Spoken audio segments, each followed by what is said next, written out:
Stocks falling today. They snapped a three-day rally for the S&P 500 is coming after U.S. jobless claims increased and Germany's DAX stock market saw a major sell-off. For details, let's go to Deborah Kostroun. Deborah's at the New York Stock Exchange.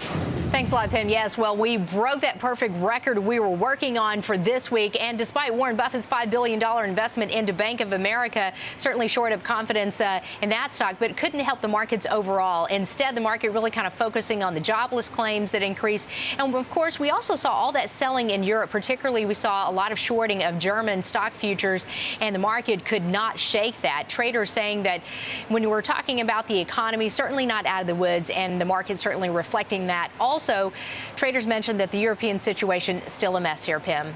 Now, Deborah, we did have lots of news to keep us on our toes today, but tomorrow we've got to pay attention, right? Federal Reserve Chief Ben Bernanke speaking from Jackson Hole, Wyoming. Right, and the market is kind of waiting for any kind of indication from Bernanke on Friday in that speech as to whether the central bank will embark on any kind of stimulus. And the consensus is that a lot of traders would be very surprised to actually hear about an actual plan from Bernanke. But people do expect to hear wording that should the economy need it, that the Fed will step in. But of course, sentiment has been kind of all over the map with this. And a lot of traders say, you know, up until today, the market has really priced in a lot of expectations for QE3. So if we don't get it, we could actually see some retracement in the market. So, Pimm, all eyes will be looking for to what Bernanke has to say. Back to you.